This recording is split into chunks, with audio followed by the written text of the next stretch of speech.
Three principles of selling we all need to understand before start selling. Number one, selling is all about your customers interest. Selling में जो salesman अपना product को बेचता है या कोई भी एक मार्केटर अपने प्रोडक्ट को जब बेचता है कस्टमर्स को, तो वहाँ पे जो प्रोडक्ट होने वाला है वो होगा, या प्रोडक्ट का जो कम्युनिकेशन होने वाला है वो होगा कस्टमर के इंटरेस्ट के अकॉर्डिंग या कस्टमर्स के वांट्स के अकॉर्डिंग। यहाँ पे जो कस्टमर का इंटरेस्ट रहेगा या कस्टमर का जो भी इच्छा या डिज़ायर्स रहता है उसी के अकॉर्डिंग वो कम्युनिकेशन होना चाहिए, वो कम्युनिकेशन फ्लो करना चाहिए। जब हम अपने कंज्यूमर के अकॉर्डिंग या कंज्यूमर के इंटरेस्ट के अकॉर्डिंग उसकी बात करते हैं तो वो कंज्यूमर बहुत ही अच्छे से कनेक्ट हो पाता है सेल्समैन के साथ में, और वो इजीली एक डील में हम लोग उस डील को क्लोज कर सकते हैं बहुत जल्दी, क्योंकि यहाँ पे हम लोग इजीली कंज्यूमर के साथ में कनेक्ट कर लेते हैं और वो कंज्यूमर बहुत ही ईजीली अपना डील को क्लोज कर सकता है और वहाँ पे एक विन विन सिचुएशन क्रिएट होता है।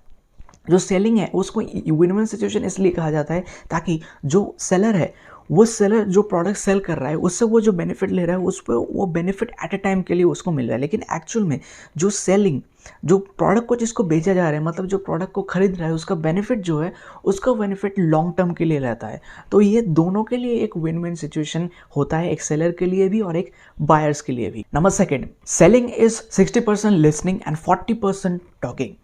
सेलिंग में जो 60% जो लिसनिंग होता है वो कंज्यूमर के नीड्स को जानने के लिए या एक्सपेक्टेशन को जानने के लिए, कंज्यूमर के डिज़ायर को जानने के लिए या कोई भी एक पेन पॉइंट को जानने के लिए,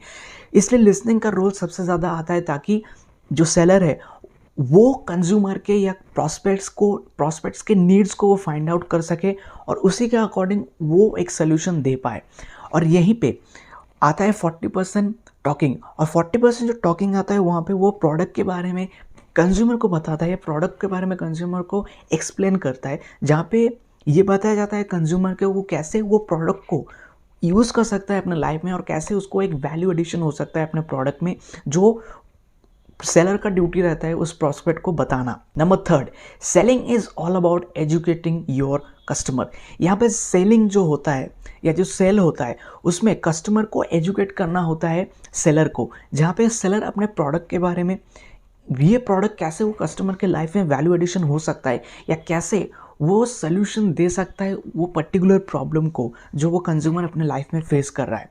तो ये जो एजुकेशन होता है वो कस्टमर को करना होता है, सेलर को करना होता है कंज्यूमर को, ताकि जो कस्टमर है वो कन्विंस हो सके कि ये जो प्रोडक्ट है इससे बाकी में कुछ वैल्यू एडिशन हो सकता है मेरे लाइफ में, और फाइनली वो डील क्लोज हो जाता है with a couple of follow-ups. So these are the three principles selling we should all understand before start selling. ये सेलिंग प्रिंसिपल को हर बड़े बड़े सेल्समैन यूज़ करते हैं, अपने बिजनेस में यूज़ कर सकते हैं, अपने सेल बिजनेस में भी यूज़ करते हैं, और ये प्रिंसिपल हम सभी को बहुत ही अच्छे से जानना बहुत ही इंपॉर्टेंट है हम लोग के सेल्स बिजनेस के लिए या अपने कोई भी बिजनेस के लिए जहाँ पे 1-on-1 सेल होता है। So that's it in this video. I hope this video will be very beneficial for you. If this is helpful, just press the like button and subscribe to my channel to get notified whenever a new video gets uploaded in this channel. Thank you so much for watching this video till the very end. This is Sobis Borat signing off.